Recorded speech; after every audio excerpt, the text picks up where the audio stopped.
اصلا مگه داریم یه غذایی که اینقدر دلبری کنه؟ یتیمچه، اونم به سبکی ساده و آسون با کدو و بادمجون حلقه‌ای. سلام، به کانال ما خوش اومدین. امروز آشپزی با مجتباست. پس با ما همراه باشین و لذت ببرین. سلام دوستان، به کانال ما خوش اومدین. 3 عدد بادمجون داریم که پوست میگیریم و حلقه‌ای خورد میکنیم.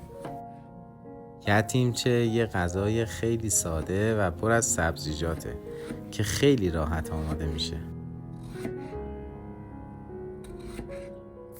بادمجونا رو توی یه ظرف میریزیم و یه مقدار آب و نمک روش میریزیم و میذاریم حدود 20 دقیقه بمونه تا تلخیش گرفته بشه. دوستان در کامنت ها برامون بنویسید که از کدوم شهری کشور ما رو همراهی میکنید. خوشحال میشیم بدونیم از کجا همراهمون هستید. حالا 3 عدد پیاز داریم که به صورت حلقه‌ای خورد میکنیم. لطفاً ویدیو ما رو با دوستانتون به اشتراک بذارین و ما رو به دوستانتون معرفی کنید. ممنون میشیم با لایکاتون کمک کنید بیشتر دیده بشیم.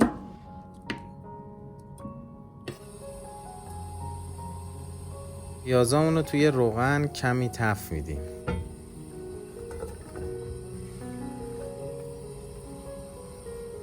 تا پیازا سبک میشه بریم بقیه موادمون رو آماده کنیم.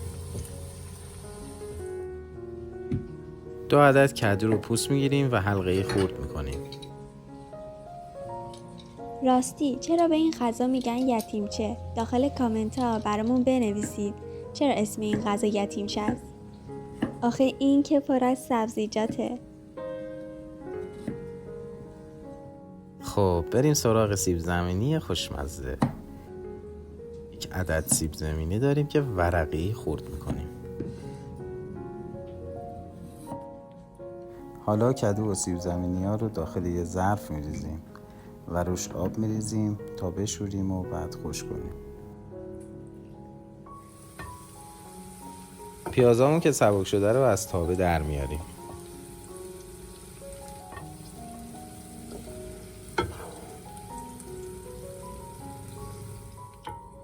توی همون تابه سیب زمینی، کدو و بادمجون رو میریزیم و شروع به سرخ کردنشون میکنیم.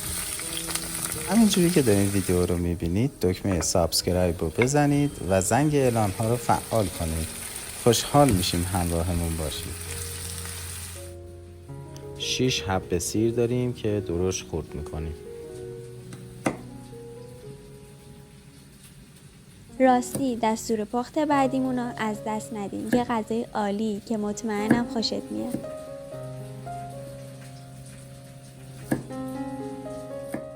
بریم سراغ گوجه فرنگیامون. 5 عدد گوجه داریم که پوستش رو گرفتیم و حالا به صورت حلقه‌ای خورد میکنیم. برای اینکه پوست گوجه ها رو راحت جدا کنیم روش آب جوش میریزیم و بعد از 3-4 دقیقه پوست گوجه ها خیلی راحت جدا میشه. رنگ سبزیجات که تغییر کرد سیر رو بهش اضافه میکنیم.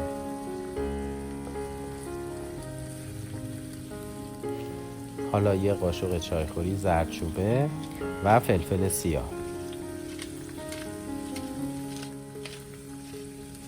سرخ کردن سبزیجاتمون همین حد کافیه چون مجدداً با گوجه میپزه. خب پیازایی که از قبل داشتیم و گوجه ها رو به غذامون اضافه میکنیم.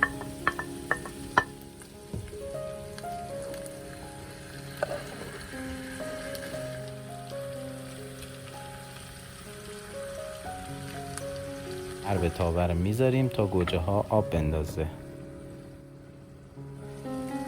بعد از اینکه گوجه ها آب انداخت یه مقدار مخلوطش میکنیم.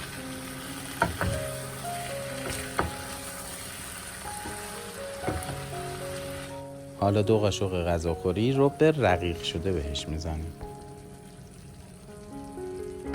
یکم نمک میزنیم و مخلوط میکنیم.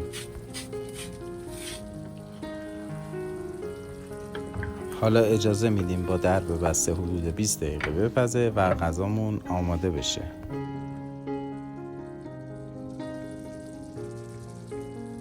به به، عجب چیزی شده. حتما امتحانش کنید، واقعا لذیذه.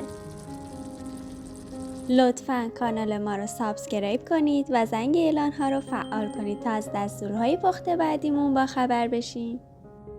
نوش جونتون.